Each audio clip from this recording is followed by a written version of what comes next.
Aujourd'hui, on va parler de offboarding avec Skill de J2L.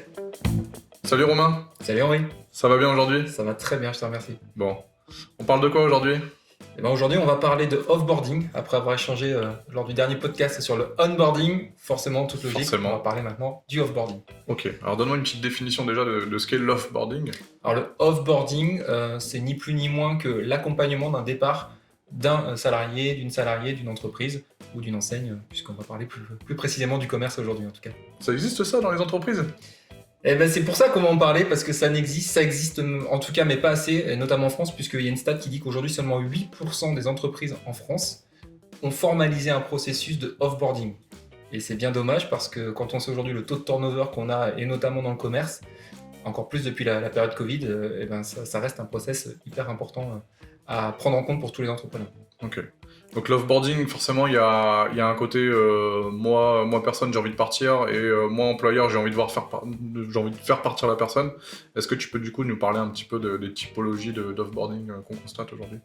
Ouais, alors tu l'as dit, hein, c'est exactement ça. Il y a deux types de départ. Hein. Évidemment, il y a le départ voulu, Ouais. il y a le départ non voulu. Alors souvent, quand on pense à départ et offboarding, on l'associe au départ non voulu, donc ça en fait un sujet très touchy, mais en fait, faut pas oublier qu'il y a aussi des départs souhaités. Donc départ souhaité, on pense tout simplement au coéquipier, à la coéquipière qui va avoir envie d'aller voir autre chose dans une autre entreprise, et dans ces cas-là, qui va partir de son propre chef. On peut aussi avoir des départs en interne ou des évolutions en interne, et ça, faut pas l'oublier. Bien sûr. Parce que je pars d'un magasin parce que j'étais vendeur et je vais passer responsable dans la même enseigne mais dans le magasin d'à côté. Et il y a un offboarding à faire, c'est important parce qu'il y aura un départ et donc un remplacement. Le offboarding, il faut aussi avoir en tête qu'il peut être soit de manière très ponctuelle ou définitive. C'est-à-dire que Jean-Michel part à la retraite, c'est un offboarding c'est important, il va falloir l'accompagner sur ce départ parce que c'est un vrai changement pour lui. Et là, c'est un départ définitif. Par contre, on a Léa qui va partir en congé maternité. C'est aussi un départ, et c'est un départ important à bien préparer, mais Léa reviendra, et donc on aura derrière un onboarding.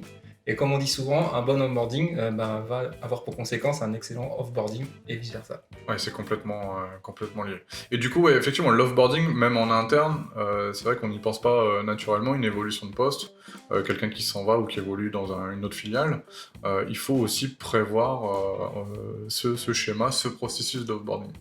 Tu peux me parler un petit peu justement de, finalement, c'est quoi un bon offboarding? Question que les recruteurs et dans le milieu RH, on se pose pas assez cette question. Toi, tu vas m'en parler aujourd'hui. Ouais. Alors, on va commencer par la partie la plus simple du offboarding, on va dire le offboarding voulu.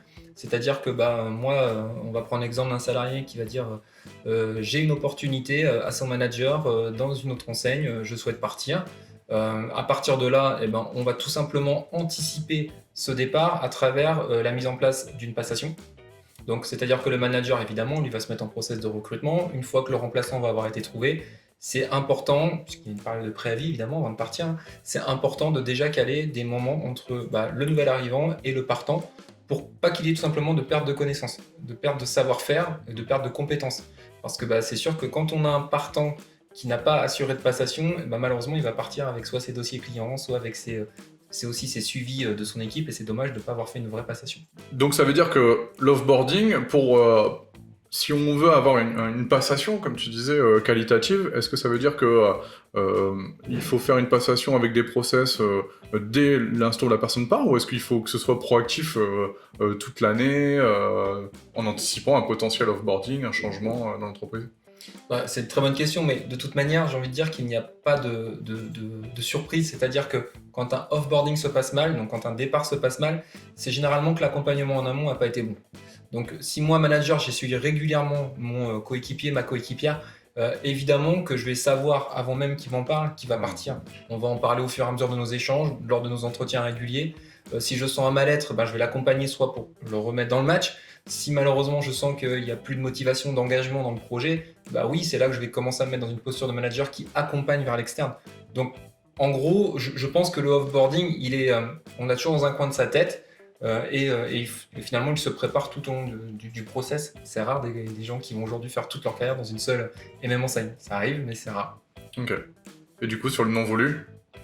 Sur le non voulu, en lien avec ce que je viens de dire, c'est que un non voulu, donc moi salarié, je ne suis plus dans le projet de l'entreprise, je ne suis peut-être même plus dans les valeurs de l'entreprise, ça peut arriver. Ou alors, tout simplement, j'ai fait une erreur, une faute grave, ça arrive aussi. Et ben, dans ces cas-là, forcément, le manager va devoir prendre le rôle qu'il aime peut-être le moins, celui de dire bah écoute, on n'est plus, on n'est plus dans le projet, il va falloir que tu penses à partir. Alors si c'est une faute grave, c'est plus facile puisque ça sera un licenciement malheureusement. Si ça n'est pas le cas, dans ces cas-là, il devra accompagner ce collaborateur en toute transparence en lui disant qu'il ne fait plus partie du projet et qu'il souhaite l'accompagner vers une autre aventure. Et c'est là où nous, par exemple, Skill, on peut intervenir parce que l'idée, c'est de proposer des solutions à ce salarié pour qu'il le vive le mieux possible, soit en lui proposant du coaching, donc sur son CV, pour qu'il reste désirable, pour qu'il donne envie à d'autres recruteurs peut-être ou d'autres entreprises de le contacter. Bien sûr. Aussi du coaching sur de l'entretien, puisque quand on est depuis 5, 7, 10, 15, 20 ans dans une entreprise, et on n'a plus l'habitude de faire des entretiens d'embauche, donc ça se prépare, il faut se remettre dedans. On peut aussi proposer, nous, des tests de personnalité, c'est d'ailleurs le sujet d'un autre podcast, mais Exactement. ces tests de personnalité nous permettront de détecter un peu le profil de cette personne et donc de l'orienter déjà vers des secteurs d'activité qui seront plus cohérents avec sa personnalité. Ok. Et est-ce que tu penses qu'on arrive dans une ère où aujourd'hui, en fait, offboarder quelqu'un, lui annoncer qu'il doit partir, etc., ou que ce soit voulu ou non voulu d'ailleurs, est-ce que c'est pas quelque chose qu'on doit, je vais pas dire fêter, mais quelque chose à dédramatiser, etc. Parce que j'ai vraiment l'impression que c'est un tabou, j'ai l'impression que c'est quelque chose qui est conflictuel, alors que ça peut ouvrir des opportunités, puisqu'en fait, si ça se désaligne à un endroit, peut-être que ça se réaligne à un autre. Exactement, là je partage à 100% parce que on l'a dit en introduction, mais le taux de turnover aujourd'hui, notamment dans le commerce, il est énorme, encore plus chez les 18-30 ans, donc on sait que des départs, il y en aura régulièrement. Il ne faut pas sacraliser ça comme quelque chose de mauvais, et c'est vrai que souvent les employeurs réagissent comme ça en se disant il s'en va, ils le prennent pour eux, hein, c'est que j'ai fait quelque chose de mal, ou alors c'est que c'est quelqu'un qui n'est pas fidèle, mais c'est pas vrai, c'est que ça fait partie aujourd'hui du contexte, il y a des départs. Et moi j'ai plutôt envie, tu as raison, qu'on se dise ces départs c'est aussi des opportunités. Donc on va fêter ça avec la personne qui s'en va, parce que tant mieux pour elle, si elle part c'est peut-être pour une autre plus belle aventure. Et puis on va aussi faire en sorte que en fêtant ce départ avec elle, on va essayer de capitaliser sur le pourquoi elle s'en va. Et ça peut nous aider aussi nous à progresser. Donc il faut arrêter de se dire qu'un départ, c'est quelque chose de tabou, qui va mal se terminer. Quand un départ se termine bien, ça peut aussi faire progresser l'employeur. Surtout dans le milieu du retail, du commerce, où faut pas oublier que quand on part d'une entité, d'une entreprise, on redevient client. Et du coup, il y a quand même un enjeu d'image. Et je trouve qu'un bon offboarding, c'est quand même une qualité de communication dans notamment la marque employeur. Et ok, il y a eu un désalignement, etc. Mais par contre, quand tu pars avec de la qualité, avec un accompagnement, je trouve ça incroyable en fait. Tu remarques des points, même si c'est les derniers instants pour la personne dans l'entreprise. Ouais, exactement, tu as tout dit, c'est que le collaborateur qui va partir va être soit le premier ambassadeur de cette entreprise qu'il quitte, parce qu'il a vécu une belle expérience. Donc quand il va en parler autour de lui, soit dans sa nouvelle entreprise, à ses amis, il va dire les gars, allez dans cette enseigne, ils sont géniaux, oui je suis parti mais pour des bonnes raisons, mais par contre ils sont canons. Ou alors à l'inverse, il va être plutôt détracteur. Et là, ça marche comme avec nos clients. Non, j'ai pas vécu une bonne expérience, faut pas aller chez eux, c'est une catastrophe. Donc on le sait, c'est dans l'air du temps, si on veut garder une marque employeur très forte, il va falloir aussi choyer justement ces départs d'entreprise. Et on a notamment, et ça c'est quelque chose d'énorme, c'est qu'on a notamment des sites aujourd'hui qui fonctionnent sur ce business, c'est-à-dire qu'on a Glassdoor pour ceux qui connaissent, par exemple, qui va référencer tous les avis des gens qui sont en entreprise ou plus en entreprise. Donc il faut savoir que Glassdoor, par exemple, c'est 50 millions de visites par mois, donc à l'échelle planétaire, puisqu'ils ne sont pas qu'en France, de salariés qui vont déposer leur avis et dire que cette entreprise est bien ou pas bien. Donc quand on sait ça, on voit la puissance que peut avoir le départ d'une personne dans le côté promoteur ou dans le côté, au contraire, détracteur d'une enseigne. Et plus globalement, Glassdoor, et même aussi, on le voit sur les avis clients, sur par exemple un commerce a bien souvent un site internet qui est lié à son commerce, donc il y a des avis clients aussi, où on voit aussi des avis non pas clients, mais des avis ex-employés, ou même candidates ou candidats d'ailleurs, où ça s'est mal passé sur un entretien, ça marche aussi, c'est un autre sujet, mais c'est toute cette volonté de faire attention à ce qu'on fait dans les actes, ce qu'on dit, que ce soit une personne qui est dans l'entreprise, presque dans l'entreprise, ou qui carrément s'en va de l'entreprise. Ouais, tu as tout résumé, hein. Je pense que c'est dans l'air du temps. Aujourd'hui, les réseaux sociaux, mais pas que, font leur boulot de vite diffuser une information. Bien sûr. Donc, bah, ouais, c'est ça, il faut qu'on fasse avec quand on est manager, quand on est patron d'une enseigne, d'une entreprise. Et c'est d'autant plus important de prendre soin du capital humain. Parce que si le capital humain est bien soigné, bah, on sait que derrière, il n'y aura pas ce genre de mésaventures, de mauvaise réputation. Donc, évidemment, tu as raison, il faut faire attention à ça. Et bien évidemment, ça restera personnel, chaque situation sera vraiment unique.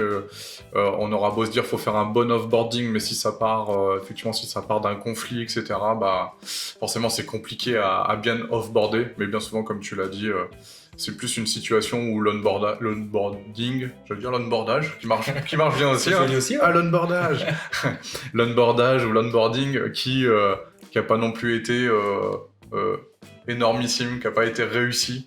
Et finalement, il y a quand même une relation de cause à effet sur les deux. Enfin, tout du moins, c'est les échanges qu'on avait tous les deux. Complètement. De toute façon, les deux sont liés, on en a parlé tout à l'heure. Et puis, c'est vrai que ça arrive, ce qu'on disait dans le dernier podcast, c'est que le nombre de coéquipiers aujourd'hui, de coéquipières qui quittent leur entreprise après seulement 3, 4, 5 jours, même 2 semaines, tout simplement parce que l'onboarding a été mal réalisé.